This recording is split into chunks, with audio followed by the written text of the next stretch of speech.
इस कार्यक्रम के पुण्यार्चक हैं पिता आदरणीय स्वर्गीय श्री नरेंद्र कुमार जैन, माता स्वर्गीय श्रीमती हीरा रानी जैन, चक्राता देहरादून की पुण्य स्मृति में। पुत्र एवं पुत्रवधू श्री अनु जैन, श्रीमती चारू जैन, पौत्री सानिया जैन एवं सारा जैन, कैलिफोर्निया यूएसए एवं समस्त चक्राता जैन परिवार। आदरणीय ससुर जी श्री अशोक मित्तल जैन व सासू जी श्रीमती निशा मित्तल जैन, अशोका मोटर्स, हिसार, हरियाणा निवासी के प्रति प्रेम एवं सम्मान में।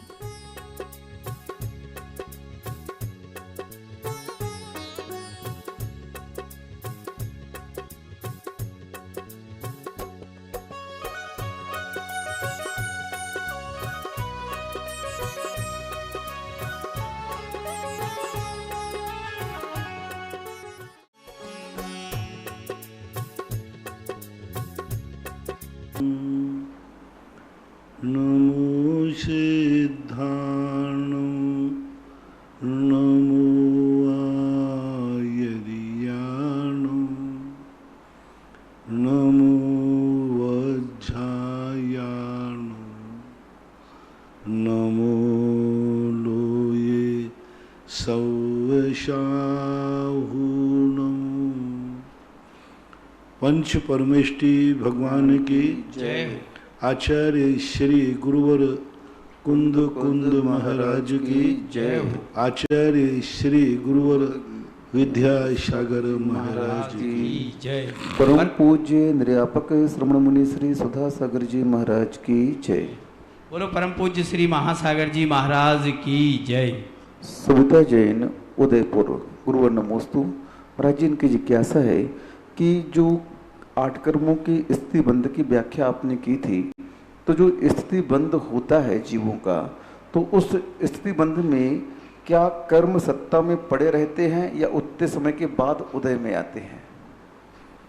सत्ता में पड़े रहते हैं। जब कर्म व्यक्ति बांध देता है स्थिति को, तो उतने काल तक वो सत्ता में बंधे हुए रहते हैं अपनी स्थिति। जैसे आपको कोई आपने दीवार पर पेंट कर दिया, तो आपने कहा कि ये पेंट 10 साल टिकेगा, तो वो 10 साल तक टिका रहता है। 10 साल के बाद खिलना चालू हो जाता है। हर चीज़ की एक्सपायर डेट होती है। आप कोई भी वस्तु निर्माण करते बोले इस साल की इस वस्तु की उम्र इतनी है। लोहे का आप कहते हो 100 साल के बाद आरसीसी 100 साल चलेगी, 100 साल के बाद खिलना चालू हो जाते हैं। ऐसे ही कर्मों का बंदोबस्त है। जैसे आपने गिट्टी को छत से बांध दिया, अब वो कब तक बंधा रहेगा, वो आपने स्थिति डाली है। बहुत अच्छा लोहा डाला है तो थोड़ा ज़्यादा चलेगा, कमज़ोर डाला है तो जल्दी करेगा। तो ऐसे ही कर्मों का बंध होता है। वो कर्मों का बंध जितनी स्थिति डाली है उतना चलेगा। कमज़ोर बंध है जल्दी आएगा, बलजोर बंध है टाइम से आएगा। ऐसा। राजेंद्र जैन, मेरठ है। गुरुवर नमोस्तु। महाराज जी पूछ रहे हैं कि जो अशुभ और शुभ कर्म का आश्रय होता है और उस आश्रय को 8 कर्मों में अपने आप विभाजित हो जाता है, तो महाराज जी कैसे होता है? कोई उदाहरण दे करके हमें आप बताएं। शास्त्रों में इसका उदाहरण दिया। जैसे अपन भोजन करते हैं, तो भोजन कोई भी, अपन ने हरा खाया, दूध पिया, रोटी खाई, अब एक चीज़ खाई है, लेकिन जैसे ही वो अंदर जाएगा 7 धातु में परिणत हो जाएगा। अब उसी भोजन से कफ बनेगा, उसी भोजन से खून बनेगा, उसी भोजन से मांस बनेगा, उसी भोजन से मल बनेगा, मूत्र बनेगा, सब। अब अपने आप देखो, खाया अपन ने एक चीज़ है और जैसे पेट में गया 7 धातुओं में परिणत हो गया। अपने आप, किसी ने किया नहीं, अपन ने तो किया नहीं, अपने आप वो मटेरियल निकल करके अंदर ऑटोमेटिक सिस्टम है ऐसा कि वो 7 धातु में अपने आप परिवर्तित हो जाता है। इसी प्रकार से आप लोग पेड़ को पानी देते हैं, खाद देते हैं, लेकिन वो पत्ते में परिणत होता है, फूल में हो जाता है, कितने कलरों में हो जाते हैं। आपने उतना कलर तो दिए ही नहीं थे। आपने पेड़ हरा हो गया, आपने हरा खाद दिया ही नहीं था। आपका खाद तो यूरिया था, सफ़ेद था। पानी दिया, साधारण दिया, लेकिन वो हरे आ गए, पत्ते फूल पीले आ गए, लाल आ गए, गुलाबी आ गए, फल अपने नाना प्रकार के फल आ गए। तो ये नेचुरल है, उनकी एक स्वाभाविक शक्ति होती है कर्मों के माध्यम से कि वह कर्म अपने आप 7 कर्मों में स्वतः ही परिणत हो जाते हैं। जिस प्रकार की वहाँ की स्थिति बनती है उस प्रकार का उनका परिणमन हो जाता है। कंचन माला जैन, रहली, पटना गंज, सागर। गुरुवर नमोस्तु। महाराज जी ये पूछ रहे हैं कि अंतर मुहूर्त के कितने भेद होते हैं? अंतर मुहूर्त के कितने भेद होते हैं? अंतर मुहूर्त के हजारों अंतर मुहूर्त बनाए जा सकते हैं। 47 मिनट में 47 अंतर मुहूर्त होते हैं। 47 मिनट में जितने सेकंड होते हैं उतने अंतर मुहूर्त होते हैं। आपको कितने कहूँ? अब 47 मिनट के सेकंड निकाल लो, 60 का गुणा कर दो, इतने अंतर मुहूर्त। एक एक सेकंड में हजारों सैकड़ों अंतर मुहूर्त होते हैं। तो अंतर मुहूर्तों की परिभाषाएं बहुत विचित्र हैं। एक अंतर मुहूर्त और एक समय या एक आवली के ऊपर जितने भी समय बनेंगे वे सब उतने प्रकार के अंतर मुहूर्त बन जाते हैं। यस जैन कोटा, गुरुवर नमोस्तु। महाराज जी, इनकी जिज्ञासा है कि दुख की वास्तविक परिभाषा क्या है? क्या मात्र दुख असाता वेदनी के उदय में ही आता है कि साता के उदय में भी दुख होता है? दुख के सुख, दुख की परिभाषा तो सामान्य ही है। जो हमारे लिए दुख देता है, 3 प्रकार के दुख की परिभाषा है। एक, हमें पहले दुख दिया है, उस दुख को हमारे यहाँ दुख नहीं किया। जो वर्तमान में दुख दे रहा है और भविष्य में भी दुख देगा, उसको भी हमें दुख की परिभाषा में, अतीत में दुख दिया है, वो दुख की परिभाषा में हो कोई नियम नहीं। वर्तमान में दुख दे रहा है, जरूरी नहीं कि वो दुख रूप हो, लेकिन भविष्य में भी दुख देगा, वह जरूर दुख रूप होता है। जैसे अतीत में कोई दुख दिया हमें, आज हम उन दुखों को, कष्टों को उठा करके आज हम बहुत अच्छे हो गए। वर्तमान में तपस्या आदि साधु बनकर के कष्ट उठा रहे हैं, लेकिन भविष्य में सुख की स्थिति बनेगी नियम से, पारमार्थिक सुख, अनंत सुख। तो वहाँ जाकर के हमारे लिए वर्तमान के दुख को हम दुख नहीं मानते। मुनिराज अपने दुख को दुख मानते ही नहीं हैं। एक दूसरा दुख जो है कर्म के उदय से होता है। तो कर्म का उदय जब असाता वेदनी कर्म का उदय आता है, तो मुनिराज भी उपवास कर रहे हैं तो उनकी असाता वेदनी कर्म का उदय है। कर्म अपना काम कर रहा है और एक अपनी भावना पर, यानी कर्म का असाता अलग है और हमारी मान्यता की असाता अलग है। मान्यता की असाता में साधु कष्टों पर कष्ट उठाता रहता है, लेकिन उसकी मान्यता है कि हमें दुख नहीं है, वो स्वीकार करता है। यदि दुख होता तो वो चलाकर स्वीकार क्यों करता? यदि उसको दुख मानता तो वो उपवास क्यों करता? क्या जरूरत पड़ी थी? दुख मानता तो कृष्णंश क्यों करता? चलो कुछ 28 मूल कारण करना पड़ता है, उसे मालूम था कि मुनिचर्या में दुख होगा, फिर वो स्वीकार क्यों करता? चलो उपवास आदि जो करता है वो क्यों स्वीकार करता? क्या जरूरत पड़ी थी? इसका सिर्फ है कि वो असाता वेदनी कर्म के उदय को भी वो दुख मानने को तैयार नहीं है और उसके दुख की अनुभूति होती भी नहीं। वो तो ध्यान में बैठकर परमानंद में लीन हो जाता है। तो इस प्रकार के दुख की परिभाषाएं अनेक प्रकार से बनती हैं। कर्मकृत दुख है वो तो असाता कर्म के उदय से आएगा, लेकिन मान्यताप्रत जो दुख है वो हमारी भावना, हमारे सोच, हमारे विचार पर आश्रित है।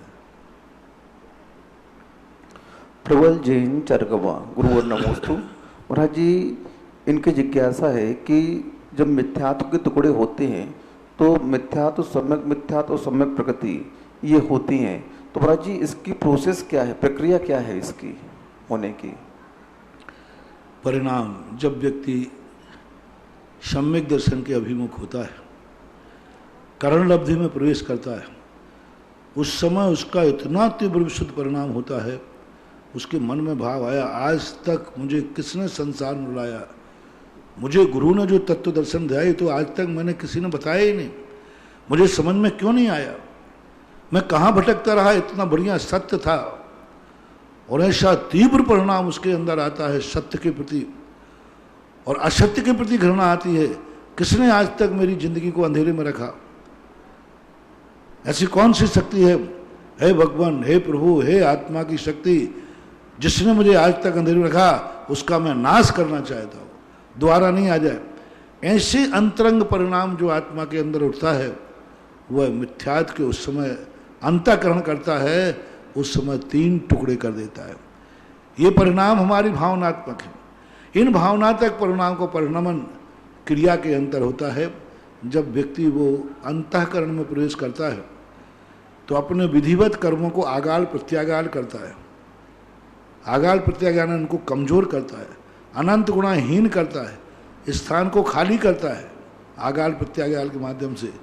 और जब उसका एक स्थान खाली हो जाता है और मिथ्यात्व कमजोर हो जाता है, अनंत अनंत गुणी अनुभाग शक्ति कम की है उसने प्रति समय, क्षयोपशम लब्धि से लेकर के प्रति समय मिथ्यात्व को अनंत गुणी शक्तिहीन कर रहा है, उसको सुखा रहा है प्रति समय। यानी 5 लब्धियों में असंख्यात समय हो गए और असंख्यात समय में उस मिथ्यात्व को इतना कमजोर कर डाला, इतना कमजोर कर डाला, जो इतना बलजोर था, इतना बलजोर था कि किसी के द्वारा घन पटकने पर वो टल नहीं सकता। मिथ्यात्व इतना सशक्त अनुभाग लेके बनता है, उस पर कितने भी घन पटको, कितनी ही विशुद्धि करो, 9वें ग्रह तक भी मिथ्या दृष्टि चला जाता है, लेकिन वो मिथ्यात्व के टुकड़े नहीं कर पाता, पावरफुल है। तो उसकी विधि पूज्यवर नेमिचंद महाराज ने बताई कि इसको पहले सुखाओ, इसको सीधा प्रहार मत करो, इसकी अनंत अनंत गुणी विशुद्धि बढ़ा बढ़ा करके मिथ्यात्व के अनुभाव को सुखाओ और स्थिति को कम करो। 70 कोड़ा की स्थिति कम करता करता अंता कोड़ा कोड़ी पे ला देता है, उसमें भी संख्यात हजार सागर और कम करता है, और अनुभाग को प्रति समय अनंत गुणाहीन करता करता करता करता जब उसका बिल्कुल शक्ति छीन हो जाती है, उसी समय अपनी विशुद्धि का हथौड़ा पटकता है और मिथ्यात्व के 3 टुकड़े कर देता है। कुछ निषेक ऐसे हो जाते हैं जो टुकड़ी करते घबरा जाते हैं। जैसे कोई होता है ना, एक ग्रुप हो और तीनों की बढ़िया पिटाई करो जम के, तो एक आध उसमें फूट जाता है, साहब मैंने नहीं किया, मैं तो आपके साथ हूँ। तो सब में कुछ निषेक ऐसे होते हैं जब हथौड़े का घन पड़कता है तो वे तो बिल्कुल बेचारे इतने निस्तेज हो जाते हैं। पूज्यपाद स्वामी ने कहा कि अनंत गुणों को सुखा करके सम्यक प्रकृति के निषेक कुछ बच करके अलग आ जाते हैं, वो इकट्ठे होकर के सम्य दृष्टि के साथ हो जाते हैं। साहब मुझे मत मारो, मुझे मत पीटो, मैं आज से तुम्हारा साथ दूंगा, तुम्हारे सम्यक दर्शन में बाधा नहीं डालूंगा, तुम्हें मिथ्यात्व की तरफ नहीं ले जाऊंगा, उल्टे मार्ग की तरफ। ऐसे कुछ निषेक सम्यक प्रकृति बन जाते हैं, हाँ सरकारी गवाह बन जाते हैं। और सम्यक मिथ्यात्व के हैं, लुड़मुड़ रहते हैं, आधे कहते हैं हाँ ठीक है, आधे ठीक है, और मिथ्यात्व के इस प्रकार की एक प्रोसेस है। इसका विशेष परिणमन करने के लिए आपको लब्धि सार छपड़ा सार देखना पड़ेगा। ऋतुराज जैन यूएसए। महाराज जी, इनका प्रश्न है कि भरतेश वैभव में आया है, भरत चक्रवर्ती का अम्लेच्छ खंड की 32,000 कन्याओं से विवाह होता है, पर विवाह के पूर्व में चारण रिद्धिधारी मुराज उन कन्याओं को उपदेश देकर के अणुव्रत ग्रहण करा जाता है। तो इनका प्रश्न है महाराज जी कि पिंड शुद्धि से क्या तात्पर्य है? इस प्रकार अणुव्रत करा करके ग्रहण कराकर विवाह करना उचित है क्या? पिंड शुद्धि कहाँ आई है, कौन से शास्त्र में आई पिंड शुद्धि? ये इसमें बोल रहे, ये प्रश्न पिंड शुद्धि से क्या तात्पर्य है इनका? पिंड शुद्धि क्या है ये? पिंड शुद्धि कोई चीज है, पिंड शुद्धि का अर्थ है उसके गोत्र की शुद्धि है। उसके लिए वृत्ति बना दिया, प्रतिमाधारी बना दिया, पंच अणुव्रत दे दिए, गुणव्रत दे करके उसको संस्कारित किया, और संस्कारित करके फिर उनको परिवर्तित किया। फिर वे द्वारा पीहर नहीं जाती, पुनः फिर मिलेक्षण नहीं जाती, पुनः पीहर को स्वीकार नहीं करती। आजकल लोग ऐसा कहने लगे, महाराज जी पहले राज चक्रवर्ती ने मिलेक्ष खंड की नारियों को लिया, तो आप लोग हम दूसरी जात की लोग आए तो उसमें आपको आपत्ति क्या है? अरे आपत्ति ये है कि वे परिवर्तन करती हैं, पूरा वंश का भी परिवर्तन, पीहर का भी परिवर्तन, सब कुछ छोड़ करके, और जिन धर्म को स्वीकार कर लेती हैं वे मांसाहारी नहीं होती। वहाँ के भी अच्छे कुलों में राजा महाराजाओं की होती हैं, मिलेक्ष खंड में भी राजा महाराजा होते हैं। वे 32,000 रानियाँ पूर्व भव के पुण्य को लेकर आती हैं, वे मांसाहारी नहीं होती। अन्न मत को धारने वाली सबसे बड़ी चीज़ है। वे मिलेक्ष खंडनियाँ जो होती हैं ना, वे मिथ्या मत को धारण करने वाली नहीं होती, वो गृहीत मिथ्या दृष्टि नहीं होती, वो विधर्मी नहीं होती। सबसे बड़ी चीज है, आज सबसे बड़ा बार परेशान है विधर्म, और उम्रेक्ष खंडनी विधर्मी नहीं होती, उनका कोई धर्म होता ही नहीं है। अब उनको लेने में क्या बाधा है? विधर्मी है, कोई धर्मी नहीं उनका। सबसे बड़ा कारण है आज विधर्मी से संबंध नहीं, क्योंकि विधर्मी से संबंध बनाने में तुम्हारी जिंदगी में बहुत खतरे आएंगे।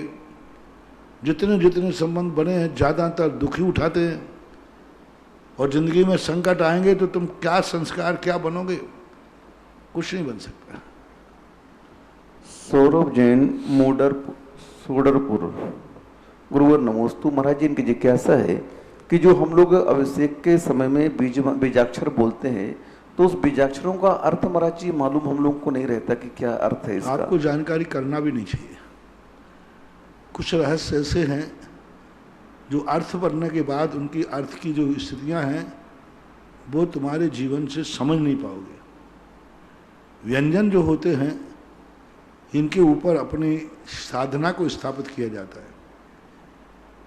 ये वो लवंग के समान होते हैं जो लवंग ना जाने कितने कार्यों में उपयोग होती है, कितने कार्यों में उपयोग होती है।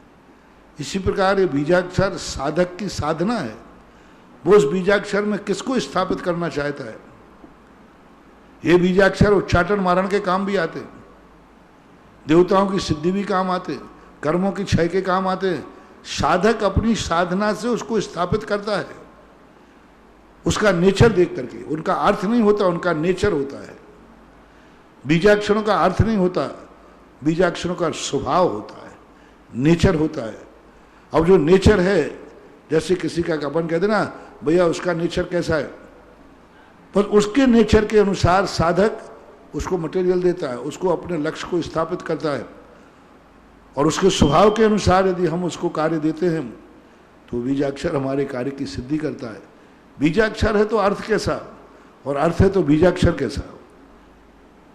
पद का अर्थ होता है, शब्द का अर्थ होता है, बीजाक्षर का अर्थ नहीं था, इसलिए उसको बीजाक्षर बोलते हैं।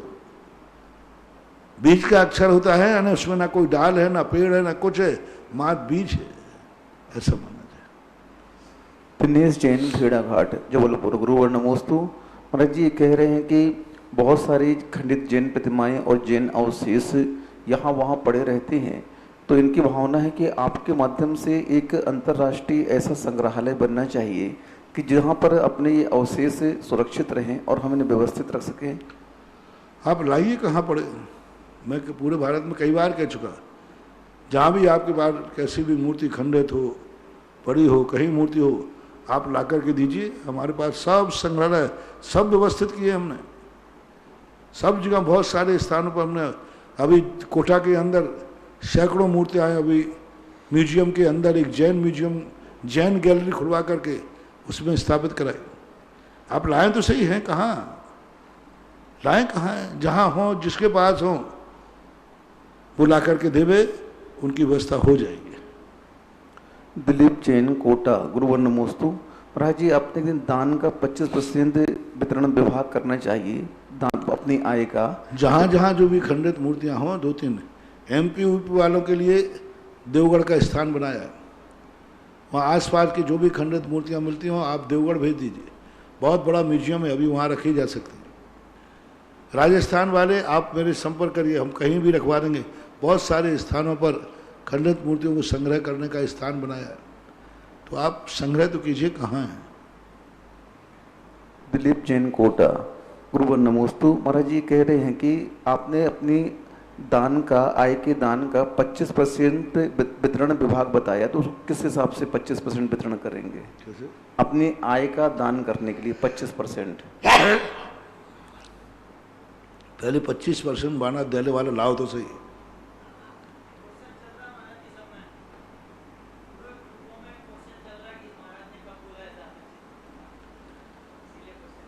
पच्चीस % पहले बताओ तो सही, कौन दे रहा है। मैं तो 100% का समर्थक हूं। आप 100% नहीं देना चाहो तो फिर कंसेशन करा दे जाओ, 90 पे आ जाओ, 75 पे आ जाओ, 50 पे आ जाओ, 25 पे आ जाओ।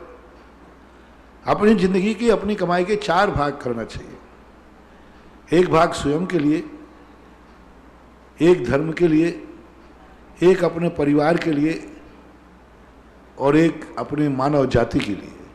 इस प्रकार से विभाजन करने की अपनी स्थितियाँ बनती हैं। श्रावकाचारों में आप पढ़ें, इस प्रकार के विभाजनों का उल्लेख मिल जाए। अंजलि जैन, अहमदाबाद। गुरुवर नमोस्तु। महाराज जी ये पूछ रही हैं कि टैटू क्यों नहीं बनवाना चाहिए। ये टैटू होता है, इसको अपने यहाँ गुदना बोलते हैं। तो आजकल बहुत फैशन इसका चल गया है महाराज जी, और इस टैटू को गुदवाने में बहुत पीड़ा होती है। तो ये कह रही है हम तो और तप कर रहे हैं, शरीर में सहन कर रहे हैं उसको, वो तो हमारी अपनी मर्जी नहीं से। करना चाहिए। और मुनिराज इसको आहार क्यों नहीं लेते इसको बनवाने के बाद में?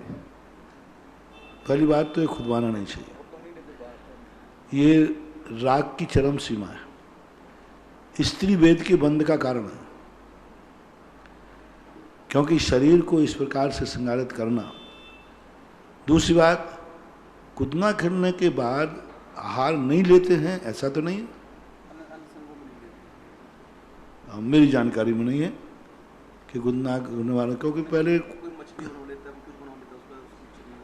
अब ये उनकी खुद की व्यक्तिगत मान्यता हो, बाधा तो नहीं है।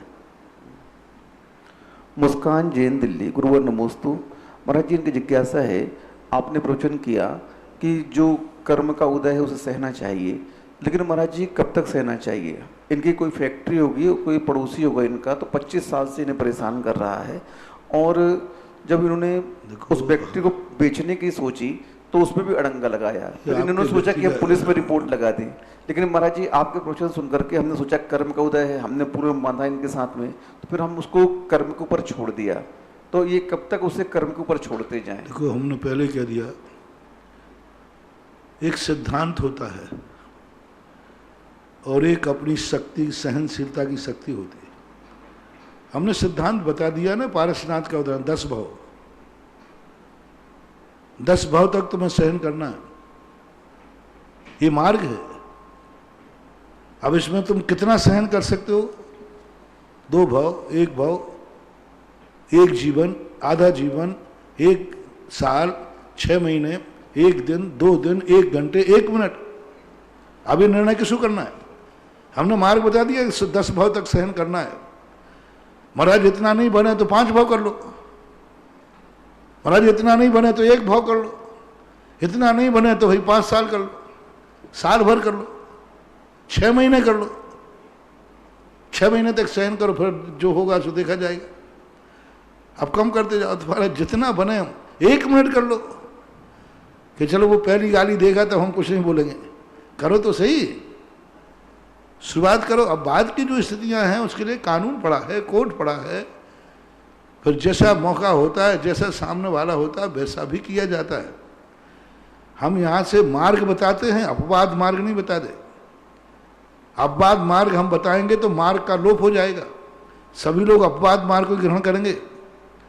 हमें बता देंगे एक 3 बार में नहीं मानो तो 4थी बार में निपटा दो, तो लोग पहली बार में निपटा देंगे।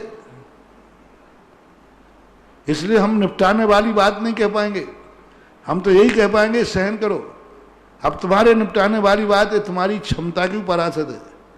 पेपर में नहीं लिखा रहता कि आपको कम से कम कितने नंबर का पेपर करना है। उन्होंने तो 100 नंबर दे दिए, 5 क्वेश्चन दे दिए, आप कितना करोगे ये निर्णय किसके ऊपर आश्रित है। वहां ये नहीं लिखेंगे साहब 33 तक आपको करना है, वाला कैसा है, आप उससे लड़ सकते हो कि नहीं। मान लो मैंने कह दिया कि बढ़ जाओ और वो सामने वाला बलजोर हुआ और तुम निपट गए, तो गए निपटाने और गए निपट गए, तो फिर कहना महाराज जी आपने कहा था निपटा दो। अरे तुम्हारी क्षमता क्या है, तुम्हारी शक्ति क्या है। और मुझे लगता है कि तुम क्षमा भाव नहीं कर रहे हो, सामने वाला बलजोर है इसलिए तुम क्षमा का सहारा ले रहे हो। यदि अभी वो कमजोर होता ना तो अभी तक तुम उसको निपटा चुके होते। सामने वाला बलजोर है इसलिए तुम ये क्षमा ममा की बातें कह रहे हो कि हम तो क्षमा कर रहे हैं। यदि वो कमजोर होता ना तो अभी तक तुम भी छोड़ने वाले नहीं थे, तुम भी इतने सीधे नहीं हो। श्रावक का विरोधी हिंसा का त्याग थोड़ी होता है, वो विरोधी हिंसा तो कर सकता है अगर कोई श्रावक का विरोधी हिंसा का त्याग थोड़ी होता है। मैंने कहा कल शाम को सुना नहीं, असंयम का दुरुपयोग, असंयम का सदुपयोग, हिंसा का सदुपयोग कल हमने बताया। यदि विरोधी हिंसा का सदुपयोग करना है तो मुनिराज को बचाने में करो, अपने धर्म को बचाने में करो।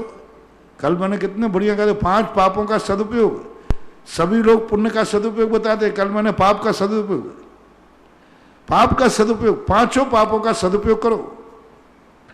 तो ये सब तुम्हारी क्षमता, द्रव्य, क्षेत्र, काल, भाव, परिस्थिति कैसी है, सामने वाला कैसा है, तुम्हारी कुवत कैसी है, और तुम किस हद तक जाते हो, वो किस हद तक जाता है, इन सब चीज़ों पर विचार करना चाहिए। मार्ग तो यही है कि क्षमा मांगना चाहिए, क्षमा करना चाहिए, मार्ग यह है। लेकिन इस मार्ग को कितना लोग अपना पाए, देख लो, तद्भव मोक्षगामी भी नहीं अपना पाए, नहीं अपना पाए। लेकिन इससे मार्ग तो नहीं बदल जाएगा। उपदेश को हमेशा मार्ग समझना चाहिए, उस मार्ग पर तुम कितना चल पाओगे ये निर्णय स्वयं करना चाहिए। संध्या जैन, ललितपुर। गुरुवर नमोस्तु। महाराज जी, इनकी जिज्ञासा है कि 8वें अध्याय के 13वें नंबर सूत्र में वीर्याणाम शब्द आया, वीर्यांतराय कर्म का बंध कैसे होता है और इसके 6 उपशम के लिए क्या पुरुषार्थ करना चाहिए? वीर्यांतराय कर्म का जो बंध होता है, अपनी शक्ति को छुपाना, अपनी शक्ति का दुरुपयोग करना, अपनी शक्ति से दूसरों को दुख देना, अपनी शक्ति से दूसरों को सुख देना, वीर्यांतराय कर्म का क्षोभम बढ़ता है। अपनी शक्ति से दूसरों को दुख देना, वीर्यांतराय कर्म का आवरण बढ़ता है, वीर्यांतराय कर्म का बंध होता है। हमारी शक्ति किसी भी प्रकार की हो सकती, शरीर की शक्ति से हम किसी को दुख दे रहे, वचनों की शक्ति से मेरे वचनों में प्रभाव है, मैं यदि इसका एक शब्द बोल दूंगा तो इसका मुश्किल हो जाएगा। अपने वचनों के माध्यम से दुख देना, कोई अशुभ शब्द बोलना, अपने मन के माध्यम से दूसरे का बुरा विचारना, जब जब जिस क्रिया से हम दूसरों को दुख देते हैं उस समय हमें वीर्यांतराय कर्म का बंध होता है।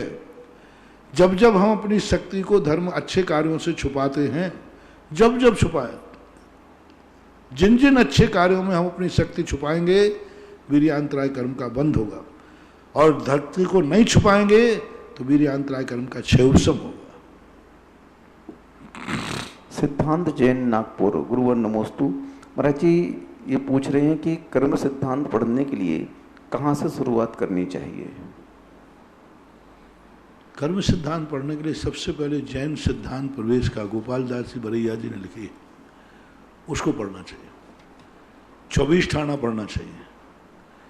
इन दो को पढ़ने के बाद फिर आपको सर्वार सिद्धि पढ़ लेना चाहिए कर्म सिद्धांत के लिए, और इसको तत्वार सूत्र आदि को पढ़ने के बाद फिर गोमटसार जीवकांड आदि पढ़ो। ऐसे कृतिका जैन, पल्लवपुरम, मेरठ। गुरुवर नमोस्तु। महाराज जी, जो थाली आदि में स्वास्तिक आदि बनाते हैं और जो माणना आदि बनाते हैं विधान के समय में, तो उसके साइज का भी कुछ नाप रहता है कि यूं ही सामान्य से बना? साइज का कोई नहीं, जैसा बन सको वैसा बना लो। तृप्ति जैन, मुजफ्फरनगर। गुरुवर नमोस्तु। महाराज जी पूछ रहे वर्णी जी कौन थे और इन्होंने क्या क्या कार्य किए? कौन वर्णी? बहुत सारे। हाँ, गणेश प्रसाद जी। गणेश प्रसाद वर्णी एक क्षुल्लक थे, असाटी ब्राह्मण थे, बुंदेलखंड के थे, और उन्होंने अपने जीवन में ब्रह्मचर्य अवस्था में बहुत संघर्ष उठाए हैं, अच्छे विद्यालय आदि के कार्य किए हैं। कुछ उनके जन्मजात जैन न होने से वे जैनत्व को उतना नहीं समझ पाए। वो चूँकि दूसरे कुल में उत्पन्न होने से वो जैन धर्म को व्यापक देखना चाहते थे। वो ये नहीं समझ पाए कि व्यापकता करने से हमारे धर्म को हानि हो सकती है। जैसे जब किसी का धन हो, दूसरे का धन हो, तो अपन क्या सोचेंगे, ये धन सबके काम आना चाहिए। अपन सोच पूछे भाई इसके पास 1 करोड़ रुपया है, क्या काम आना चाहिए, तो अपन सलाह क्या देंगे, बोलो सबके काम आना चाहिए। और जिसका धन है उससे पूछो किसके काम आना चाहिए, बोलो। बहुत बढ़िया उदाहरण है। जिसके पास जिसका धन है उससे पूछो किससे काम आना चाहिए, तो बोले मेरा धन है, मेरे काम आना चाहिए, मेरे बेटों को काम आना चाहिए। लेकिन दूसरे से पूछो कि धन किसके काम आना चाहिए, इसके पास 1 करोड़, बोले इसका कायदा से तो सबके काम आना चाहिए। बस वर्ण जी की दशा यही थी। वे जैन धर्म को इतना अच्छा धर्म मानते थे, सबके काम आना चाहिए। और पूज्य शांति सागर कहते थे जैन धर्म वो पवित्र धर्म है जो जैनियों के काम ही आना चाहिए। मैंने उदाहरण दे दिया, दोनों में से अच्छा कौन है ये फैसला करना, और फैसला ही नहीं करना, करके दिखा देना। एक व्यक्ति के पास 1 करोड़ है और वो तुम ही खुद हो। हर व्यक्ति से पूछ रहा हूं, एक व्यक्ति के पास 1 करोड़ रुपया है, पड़ोसी से दुनिया से पूछा 1 करोड़ का क्या करूं, सबने कहा है सबके काम आना चाहिए। उन्होंने किसी का नाम नहीं लिया, हर दुखी के काम आना चाहिए। सुधारवादी यही बोलेगा कि नहीं? हर दुखी काम आना चाहिए, हर आवश्यकता काम आना चाहिए, हर गरीब के काम आना चाहिए। लेकिन अब मैं पूछता हूं, जिन जिन के पास 1-1 करोड़ रुपया है उन सबकी राय क्या है कि क्या काम में आना चाहिए? जिनके पास नहीं है उनको तो बता दिया मैंने। अब जिनके पास 1-1 करोड़ रुपया, जिनकी कमाई है, जिनकी मेहनत है, जिन्होंने सुरक्षा किया है, उनसे पूछो, उनकी सहमति लो कि ये 1 करोड़ रुपया तुम्हारे पास है, तुम्हारा क्या भाव, किस काम में आना चाहिए? जल्दी बोल दो सब करोड़पति हो। बस यही अंतर तुम समझ लेना कि वो जैन धर्म को चाहते थे इतना व्यापक हो जाए, सब में बढ़ जाए। और जो जैन धर्म के ओरिजिनल जैन धर्म में जन्मे थे, पूज्यवर शांति सागर आदि महाराज, बैरिस्टर चंपत राय आदि, वो कहते नहीं, ये कमाई है उन्हीं के काम में आना चाहिए जो इसका पात्र है, जो इसका अधिकारी है, जिसके पास योग्यता है। पात्र के बिना नहीं होना चाहिए। जो इसका 1 करोड़, बाप की संपत्ति के 1 करोड़ का मालिक कौन है? बेटा। और पड़ोसी कह रहा है नहीं सबके काम आना चाहिए। अधिकारी कौन है? शांति सागर महाराज, पात्र के काम आएगी, और वर्ण जी कहते हैं जगत के काम आएगी। बस इसमें अच्छा क्या है बुरा क्या है लेक्चर नहीं सुनना चाह रहा हूं मैं, प्रैक्टिकल करके दिखाओ।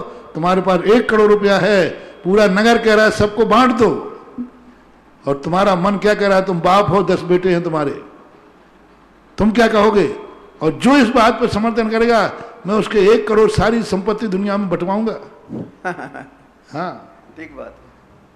ये समस्या थी। समस्या वो जैन धर्म को बाप बन करके नहीं कर पाए, जैन धर्म की व्यापकता से प्रभावित थे, जैन धर्म की महानता से प्रभावित थे। इन 1 करोड़ रुपए में हजारों लोगों के पेट पलेंगे, हजारों लोगों का कल्याण होगा, हजारों लोगों की जिंदगी बनेगी, हजारों लोगों का उद्धार होगा। ये उन्होंने जैन धर्म में देखा था। लेकिन जिसने कमाया है वो इसको नहीं देखता, वो ये देखता है इसका पात्र कौन है, इसका अधिकारी कौन है। शांति सागर जैन धर्म को अपने वो निधि मानते थे कि इसको पात्र को मिलना चाहिए, और ये वो मानते थे कि सारे जगत को मिलना चाहिए। अब मैं कुछ भी नहीं कह रहा हूं दोनों में से अच्छे कौन थे, मैंने तो ऐसा उदाहरण दे दिया कि तुम्हारा खुद चक्कर आ जाएगा। हाँ, 1 करोड़ रुपया तुम्हारा है, सारी दुनिया कह रही जगत के काम आना चाहिए, तुम्हारी आत्मा क्या कह रही तुम एक बाप हो, तुम्हारी कमाई है, तुम्हारी निधि है, तुम्हारी संपत्ति है, जो उसका अधिकारी है उसको दोगे कि दुनिया को बांट दोगे?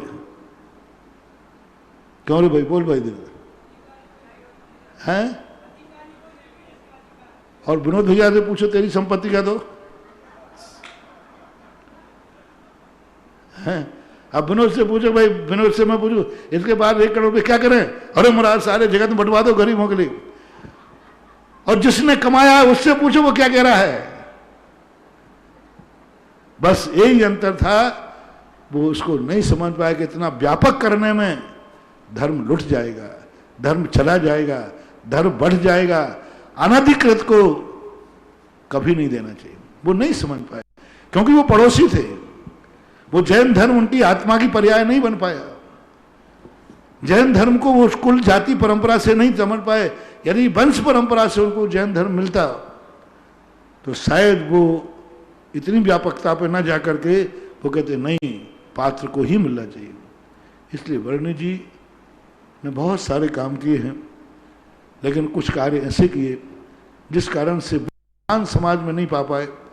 जो स्थान साधु संतों के बीच में उनको मिलना चाहिए, ये उनका एक सोच मैंने कह दिया क्यों नहीं पा पाए, मैंने बिल्कुल ऐसा उदाहरण दिया है, इस उदाहरण से आप अंदाजा लगा लेना और ये उदाहरण तुम हर चीज में लगा लेना।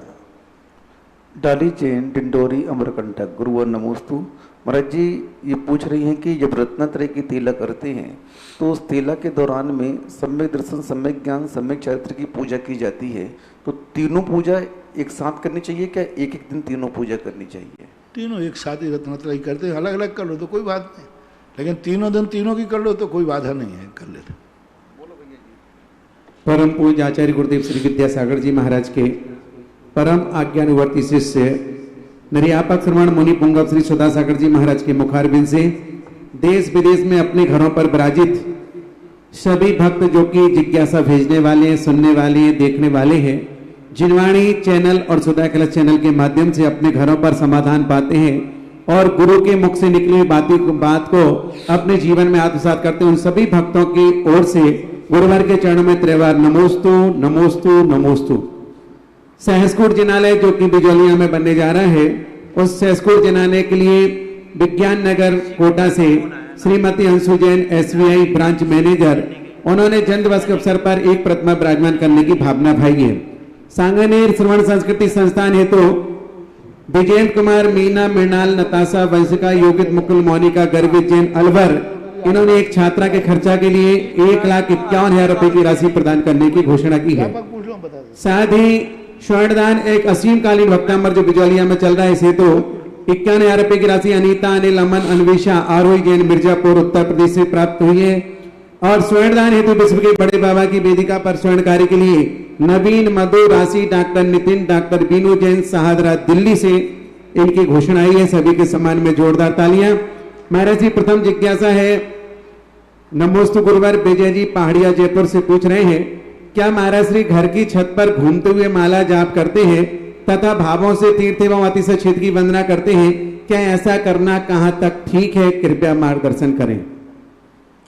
देखो ये सब अनुष्ठान के अंतर्गत नहीं आएगा। छत पे घूमते माला फेर रहे हो, ठीक है, कोई दूसरे कार्य करने की अपेक्षा ठीक है, लेकिन अनुष्ठान नहीं है ये अशुभ से बचने के लिए आप करते हो तो ठीक है, यदि माला बंद कर दोगे तो फिर और कोई गाना गाओगे, इसलिए फेर रहे हो ठीक है, लेकिन ये तुम्हारी जाप की गणना में नहीं आएगा कि आपने यदि नियम लिया कि मैं 1,00,000 जाप फेरूंगा तो फिर आप घूमते घूमते फेरने लग जाओ, तो एक सामान्य रूप से ध्यान होता है और एक उसका अनुष्ठान होता है।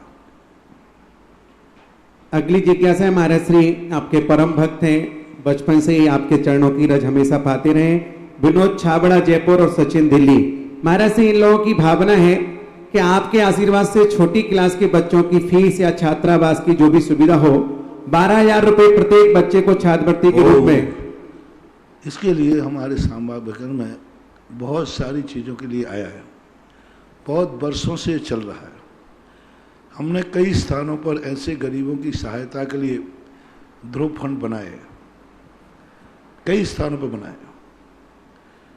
और लाखों करोड़ों के बनाए, लेकिन जो कमेटियां बनती हैं वे कमेटियां भाईचारे पर उतर आती हैं। वही वाली बात कि दिल्ली से 1,01,000 रुपया चलता है गरीब के लिए, गरीब के बाद 15 पैसा पहुंचता है। जहां जहां मैंने बनाया और हमारे महाराज लोगों ने और भी बनाए, जो कमेटियां बन जाती हैं वे अपने रिश्तेदारों को, अपने परिचितों को देते हैं और झगड़ा इतना हो जाता है, तुमने उसको क्यों दिया, मुझे क्यों नहीं दिया। एक ऐसा स्थिति बन जाती है। और दूसरा, जो अमीर है वे गरीब बन जाते हैं, जो मध्यम जिनके पास समर्थ है वे कहते हैं मुझे क्यों नहीं, मैं भी तो हूं समाज का व्यक्ति। जो वास्तविक गरीब हैं उन तक ये चीज नहीं पहुंचती। शुरुआत में तो ये संस्थाएं अच्छा काम करती हैं, धीरे धीरे करके वो जो मध्यम वर्ग या अमीर वर्ग है वो उन संस्थाओं को घेर कर सारा पैसा उठा लेता है। कई बार मैंने भी देने की घोषणाएं किया, ऐसे ऐसे लोगों ने दुरुपयोग किया इसका, ऐसे ऐसे लोगों ने दुरुपयोग किया कि मैंने जब उनका पता किया तो उनके पास जुआ के लिए पैसा है, गुटखा खा रहा है, कम से कम 100 रुपए का गुटखा खा रहा है दिन भर का, बीड़ी सिगरेट पी रहा है, और बच्चे को पढ़ाने को पैसे नहीं है। अभी हमने जो कोरोना के समय सहायता कराई, ऐसे ऐसे लोगों ने सहायता मंगा ली जिनके पास, जिनके परिवार से पूछा, बोले साहब इतना पैसा है कुछ पूछो मत। एक ने तो कह दिया अनाज भेजना है, बोले अनाज नहीं पैसा दे दो, क्योंकि उसको नशा की कोई वस्तु खरीदना है। तो इन स्थितियों में हम सबसे फेल होते गए और सदुपयोग नहीं हो रहा है। शुरुआत में हो जाता है, धीरे धीरे। अब मैंने इसलिए एक व्यवस्था बनाई कोटा के अंदर से, कि कोटा के अंदर हमने एक व्यवस्था बनाई, कोई संस्था नहीं बनाई जाएगी, कोई पैसा नहीं लिया जाएगा। गरीब जो व्यक्ति आएगा, छात्र आएगा, उसकी पूरी तहकीकात करके हमने 20-25 सेट बना दिए, 1 number set, 2 number, 3 number, 4 number. एक व्यक्ति आएगा, फलाने सेट को सूचना कर दी जाएगी कि भाई ये बालक है, गरीब है, इसकी पूरी कमेटी ने तहकीकात कर ली है। वो पैसा सीधा उस व्यक्ति को ना दिया जाए, सीधा कॉलेज में जमा करा दिया जाए, सीधी छात्रावास में जमा करा दिया जाए। आपको पैसे से मतलब है कि पढ़ाई से, सीधा दिया जाए। कोटा के अंदर अभी भी हमारे छात्रावास में कम से कम 10-20 लड़के पढ़ते हैं निःशुल्क, किसी को कोई पता नहीं है। पर वो सेठ आएगा, साहब ये बच्चे को मैंने गोद ले लिया है, इस बच्चे को आप भर्ती कीजिए, फीस मैं जमा कराऊंगा। और वो सेठ फीस भेज देता है, उसका नाम पहला दानी, दूसरा दानी, इस प्रकार के दानी नंबर। तो आज के समय पे पैसा इकट्ठा करना, कोई संस्था बनाकर पैसा इकट्ठा करना, पैसा लेना, ये बदनामी के कारण होने लगा अच्छी संस्थाओं के अंतर्गत में। अब ये कार्य के लिए मेरे से चर्चा बहुत दिनों से चल रही थी। सचिन और विनोद छावड़ा दोनों बच्चे हैं, दोनों का एक भाव था और दोनों ने पूछा।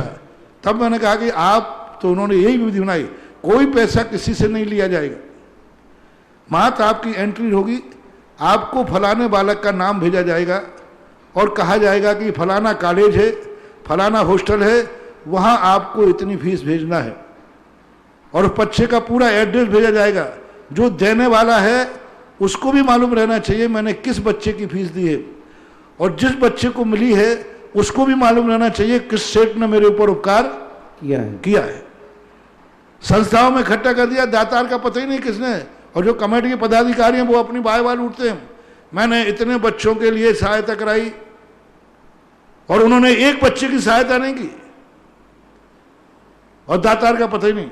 तो अब सबसे बढ़िया व्यवस्था ये बनाई है, और शायद वही व्यवस्था इन लोगों ने बनाई है कि दातार होगा, दातार को बच्चे का नाम भेजा जाएगा, फलाने स्थान पर फलाना बच्चा है, ये फ़ोन नंबर है। वो सेठ उस फ़ोन नंबर वाले बच्चे से बात करेगा और कमेटी उसका जो उसकी रखेगी, और उसके लिए जाकर के वो व्यवस्थित करेगा, और उसको चेक भेजेगा, उसके घर नहीं भेजेगा, उसके खाते में नहीं भेजेगा, डायरेक्ट कॉलेज में भेजेगा, या हॉस्टल में पढ़ता है तो हॉस्टल में भेजेगा। ऐसी व्यवस्था बनाने के लिए इन लोगों ने तैयार हुआ, तो मैंने आशीर्वाद दिया। बहुत सारे लोग अभी इन्होंने थोड़ा सा काम कर रहे हैं। इनका भाव है कि हम 100, 150, 200 बच्चों की फीस करें, और यदि इनकी अच्छी सफलता मिली तो ये इनका भाव है कि हम बड़े बड़े बच्चों की, अभी तो एक छोटी सी राशि से शुरू कर रहे हैं, पर इनका भाव है कि बड़े बड़े लोगों को भी हम देंगे, जो अच्छे पढ़ाने वाले बच्चे आएंगे। तो ऐसे सेट भी तैयार है। सभी सेटों को एक तराजू पर मत रखो, इन सेटिंग में रखे फर्स्ट, सेकंड, थर्ड। जो एक क्वालिटी के सेट हैं वे एक क्वालिटी के विद्यार्थी को पढ़ाएंगे, यानी ये बड़ी क्लास में पढ़ने वाला विद्यार्थी है, बहुत अच्छे नंबर ला रहा है, इसको फलाना सेट अध्ययन कराएगा, वो पढ़ाई कराएगा। और जो पढ़ने वाला है उसको इस फॉर्म का फॉर्म भरना पड़ेगा। जब मैं कमाने लग जाऊंगा एक बच्चे को मैं पढ़ाऊंगा, ये शपथ उसको लेना पड़ेगी, तब दिया जाएगा। जब दिया जाएगा, जब वो नियम लेवे कि मैं एक बच्चे को, जब मैं कमाने लग जाऊंगा मैं एक बच्चे को अपनी जिंदगी में, गरीब को पढ़ाऊंगा, ये शपथ पत्र उसको देना पड़ेगा। तब जाकर के उसको वो एक बच्चे की फीस वो भी तैयार करेगा। जब वो नौकरी लग जाएगा वो एंट्री कराएगा, साहब मैं भी एक बच्चे को अपनी जिंदगी में पढ़ाऊंगा, क्योंकि किसी गरीब ने, अमीर ने मेरी सहायता की है, तो मैं भी किसी गरीब की सहायता करूंगा। ऐसा करके इन दोनों बालकों ने, तो इसके लिए हम, हालांकि एक ही संस्थान सबसे बढ़िया है, श्रमण संस्थान के अंतर्गत इनके लिए, दोनों बच्चों के लिए समर्पित करता हूं इनको संस्थान की कमेटी से कोई मतलब नहीं रहेगा, संस्थान की कमेटी से इनको कोई लेना देना नहीं, कोई इंटरफियर संस्थान कमेटी नहीं करेगी, लेकिन बैनर रहेगा श्रमण संत की संस्थान सांगानेर के तत्वावधान से। एक अलग से इनको एक बार गए, इसको अभी हम देखते हैं, यदि अच्छी रिपोर्ट आई तो अभी मैं 1 साल का आशीर्वाद देता हूं जी। यदि अच्छी रिपोर्ट आई तो फिर अगली साल के दूंगा, नहीं तो मैं स्टॉप कर दूंगा। अभी 1 साल के लिए आशीर्वाद है, 1 साल ये कार्य करें, इसका क्या रिजल्ट आता है। और दोनों बालकों के लिए, सचिन को, विनोद को भी और सचिन को भी, दोनों के लिए मेरा आशीर्वाद है, इस कार्य को आगे बढ़ाएं। महाराज श्री, उनकी भावना है कि हम पैसे को छुएंगे नहीं, डायरेक्ट सेठ से संपर्क होगा और डायरेक्ट उस कॉलेज छात्रावास में आपके आशीर्वाद से भेज दिया जाएगा। बीच में सिर्फ इनका तो माध्यम रहेगा दोनों कड़ी को जोड़ने का, इसके अलावा इनका कोई स्वार्थ नहीं रहेगा। और 1 साल का आपका आशीर्वाद रहेगा तो वो 1 साल तक करेंगे और इसके बाद आपका जैसा आशीर्वाद होगा आगे पुनः पुरुषार्थ करेंगे। तो बंधुओं, इन दोनों भाइयों ने बहुत दिनों से मतलब प्रेरणा नहीं, उनकी भावना थी और बार बार यहाँ निवेदन कर रहे थे। महाराज जी के पास भी निवेदन आया और इन्होंने कहा कि जैसा गुरु जी का आशीर्वाद होगा हम वैसा करेंगे। तो सांगानेर संस्थान के द्वारा उनके तत्वाधान में, और उन्होंने अपनी भावना रखी है और उन्होंने कहा है कि हम इस निधि को एक नाम से चलाएंगे।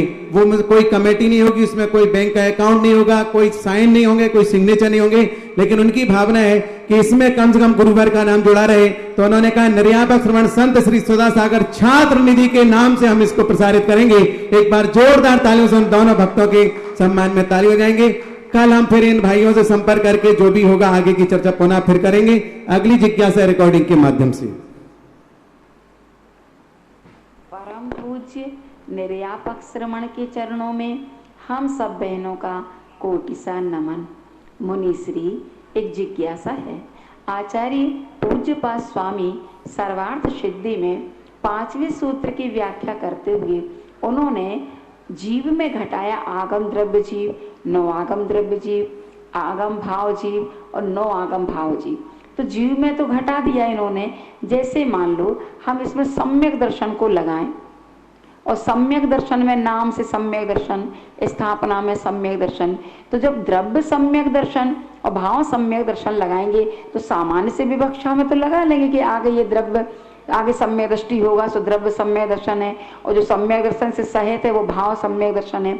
यदि हम इसमें इस तरीके से लगाएं तो आगम द्रव्य सम्यक दर्शन, नौ आगम द्रव्य सम्यक दर्शन, तो ये कैसे घटित होगा?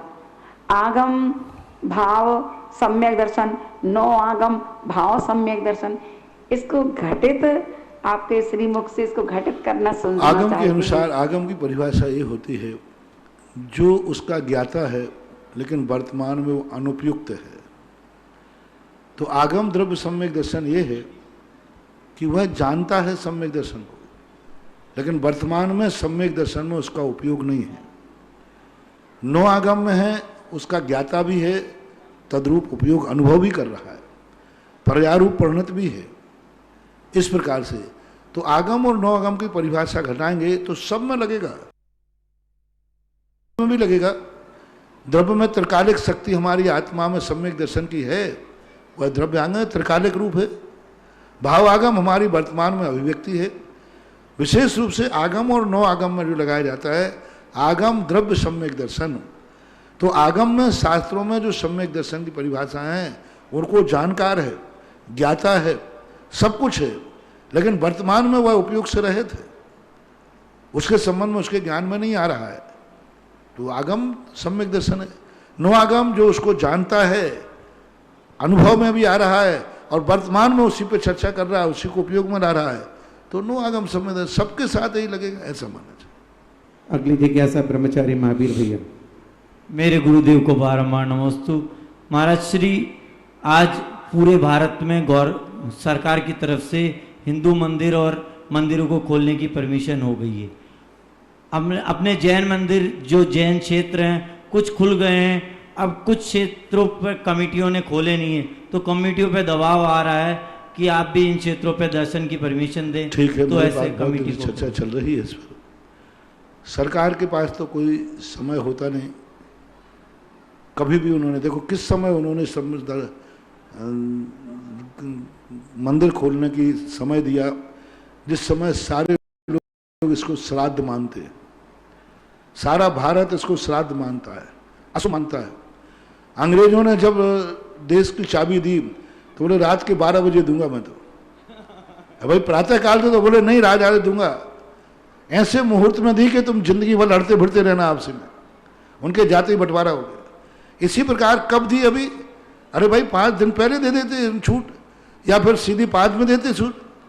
अभी सबके लिए मेरा निर्देशन है, तीर्थ क्षेत्रों के लिए, क्योंकि बहुत लंबे समय से तीर्थ क्षेत्र बंद रहे, बहुत लंबे समय से मंदिर बंद रहे। अब ऐसे समय पे खोलो कि फिर कभी बंद करना न पड़े। तो कम से कम ये जो अभी तीर्थ क्षेत्र अभी जिनमें नहीं खुले हैं, ये जो श्राद्ध के दिन हैं इनको निकल जाने दो। ये कराए दिन भी बोलते हैं शायद कोई है, जी हाँ, बुंदेलखंड में कराए दिन बोलते हैं, हम श्राद्ध दिन बोलते हैं।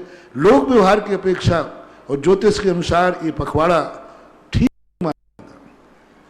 और यदि इस पखवाड़े में भी प्रथम 2, 3, 4 दिन पंचमी तक तो फिर भी ठीक थे, अब तो पंचमी भी पंचमी तो उसके पहले तक की तो बात ठीक थी। लेकिन अब इसको ऐसा किया जाए, कम से कम अभी के दिन खोल करके मैं एक शुभ मुहूर्त, शुभ समय निकाल करके देता हूं आपको। ये जरूरी नहीं कि वो शुभ ही हो, मैं तो कागज से निकाल दूंगा। भावना अपनी ये रहती है कि शुभ होवे, सब अच्छा होवे, फिर प्रकृति को कौन नकार सकता है, क्या कर सकते। तुम्हें मत समझना कि महाराज ने निकाल दिया तो बस शुभ ही शुभ होगा, नहीं। मैंने कहा ना, दीपक को हाथ लगाना अपना काम है, हाथ लगाने के बाद भी दीपक कई बार बुझ जाता है। लेकिन तो फिर क्या हाथ लगाना बंद कर देना चाहिए? हमने कहा भाई दीपक को चिमनी लगाओ, हाथ लगाओ, दीपक बच जाएगा। दीपक बुझ गया, बोले महाराज क्या कर लिया, दीप हाथ लगाने। अरे मूर्ख, दीपक लगाने, हाथ लगाने के बाद भी दीपक बुझ सकता है, लेकिन दीपक में हाथ लगाना कभी बंद करना नहीं चाहिए।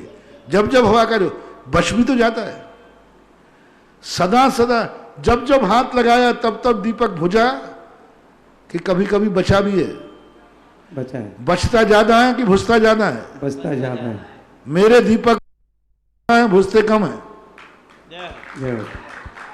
चिमनी लगाने के बाद दीपक बचते ज्यादा है कि बुझते ज्यादा है? बचते ज्यादा है, बचते ज्यादा।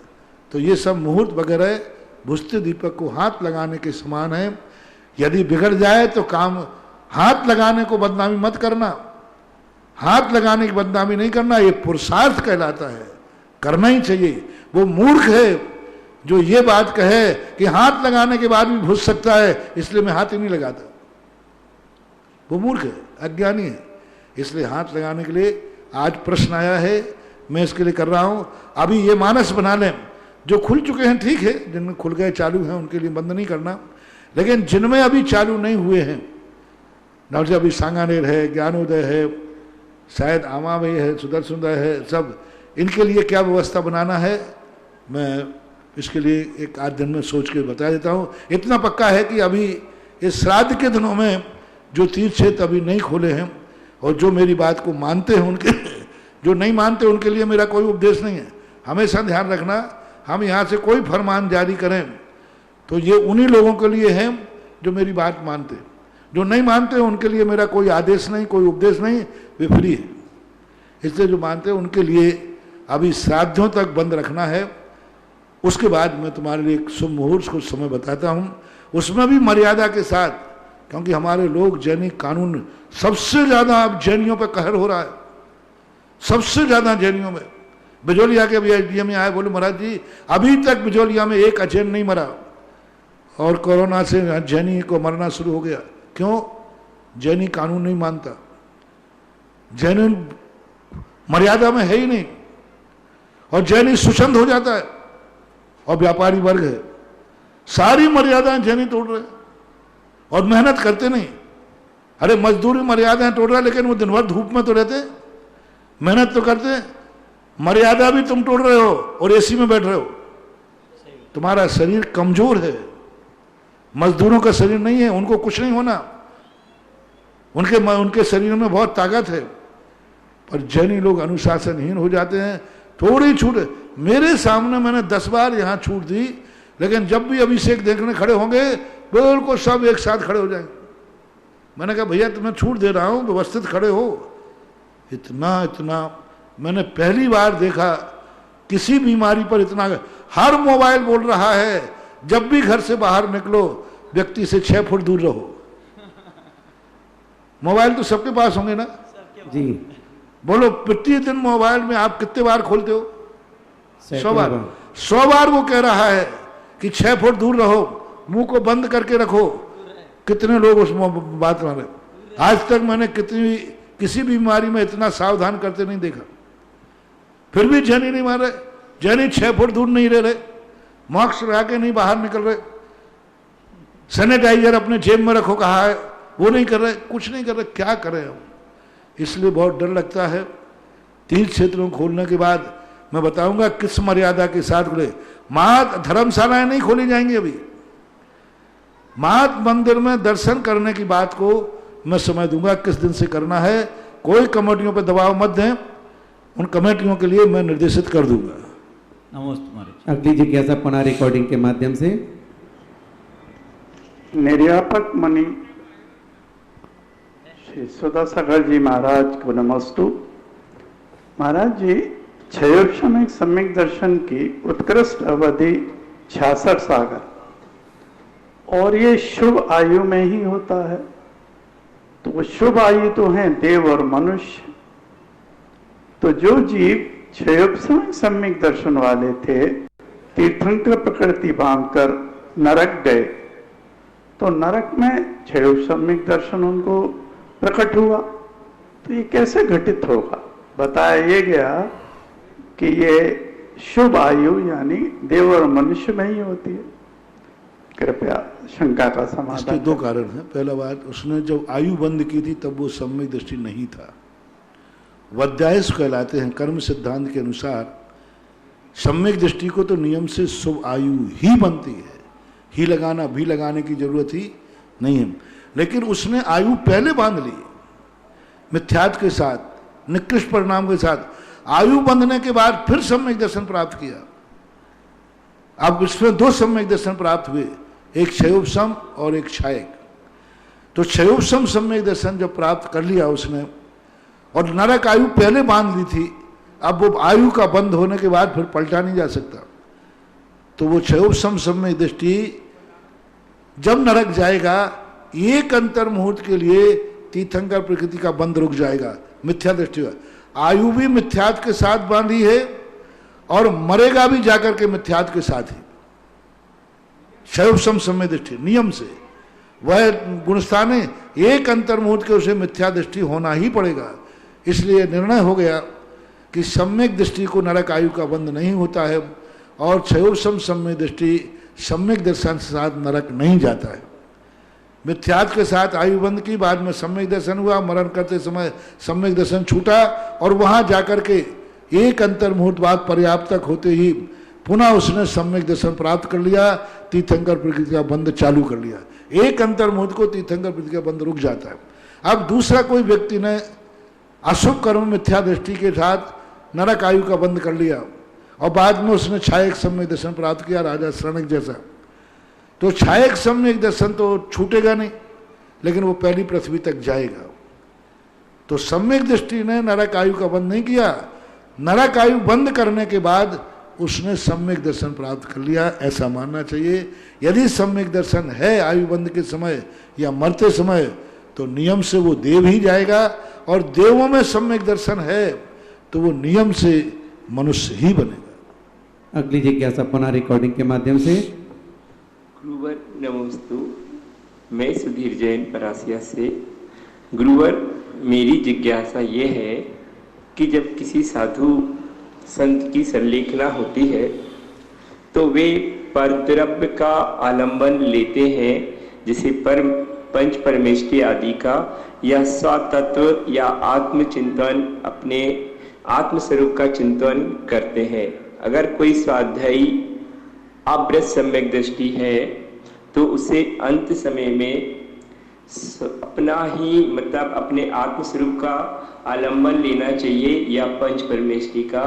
मेरी जिज्ञासा का समाधान करें। अविरत सम्यक दृष्टि की समाधि नहीं होती। अविरत सम्यक दृष्टि कभी समाधि नहीं, उसका बाल मरण कहा। पूज्यवर शिवकोटि महाराज ने स्पष्ट उल्लेख किया बाल पंडित मरण से समाधि होती है, चाहे त्रियंश हो चाहे मनुष्य हो। अविरत सम्य दृष्टि की समाधि होती ही नहीं है। जैसे वो संलेखना लेगा तैसे उसे सबसे पहले वृत्ति बनना पड़ेगा, सबसे पहले वृत्ति बनाया जाएगा। परिग्रह प्रमाण, क्षेत्र न्यास, हिंसा आदि का एक देश त्याग, अणुवृत्ति बनाना ही पड़ेगा उसको। कई आचार्यों ने तो संलेखना को अणुव्रतों में एक शिक्षाव्रत में रख दिया। शिक्षाव्रत में एक संलेखना है, समंत भद्र महाराज ने लिखा शायद, नहीं शायद उन्होंने अलग से रखा संलेखना को, कई आचार्यों ने कहा। इसलिए पहली बात तो अविरत सम्य दृष्टि का समाधि मरण होता नहीं, संलेखना कभी हो नहीं सकती, क्योंकि वो आत्मचिंतन कर नहीं सकता, आत्मा का विचार कर सकता है, आत्मा में स्थिरता नहीं, क्योंकि अभी संयम भरा हुआ है। बालक है, उसे बालक कहा, और बालक संलेखना नहीं लेता। और असंयम का मरण चाहे वो सम्यक दृष्टि क्यों न मरे, सम्यक दृष्टि भी यदि असंयम दशा में मरता है उसे बाल मरण कहा। अब बाल मरण आप समझना अज्ञान मरण, उससे कोई संलेखना नहीं होती। संलेखना लेने के लिए उसे पंचम गुण स्थान स्वीकार करना ही पड़ेगा, व्रत लेना ही पड़ेंगे, बिना इसके संलेखना होती ही नहीं है। अगली जिज्ञासा पुनः रिकॉर्डिंग के माध्यम से। गुरुवर के चरणों में अनंत बार नमोस्तु। गुरुवर, ये प्रश्न मेरे पड़ोसी का है। उसका बेटा, उसने अपने बेटे को अच्छी परवरिश की, पढ़ाया लिखाया, अब वो जॉब करने चला गया है। लॉकडाउन के दौरान वो यहाँ पे रहा तो उसने अपने पिताजी से 4-5 बार लड़ाई करी काफ़ी। अब वो क्षमा नहीं पढ़ पे, अब वो वहाँ जॉब करने चला गया है और क्षमावनी पढ़ पे अपनी माफ़ी मांग रहा है। तो क्या एक बाप को व्हाट्सएप के जरिए माफ़ कर देना चाहिए? ये समस्या का समाधान।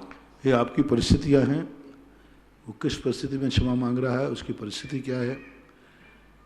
बाप बेटे का मामला है, बेटे की नस बाप को पता रहना चाहिए, बेटे का नेचर बाप को पता रहना चाहिए, और क्षमा करने के क्या परिणाम निकलेंगे और क्षमा नहीं करने का दुष्परिणाम क्या निकलेगा, इतना ज्ञान अपने बाप को होना चाहिए।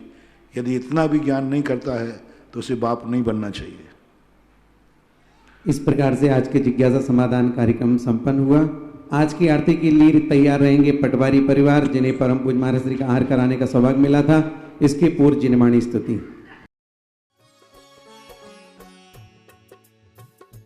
इस कार्यक्रम के पुण्यार्चक थे पिता आदरणीय स्वर्गीय श्री नरेंद्र कुमार जैन, माता स्वर्गीय श्रीमती हीरा रानी जैन, चक्राता देहरादून की पुण्य स्मृति में।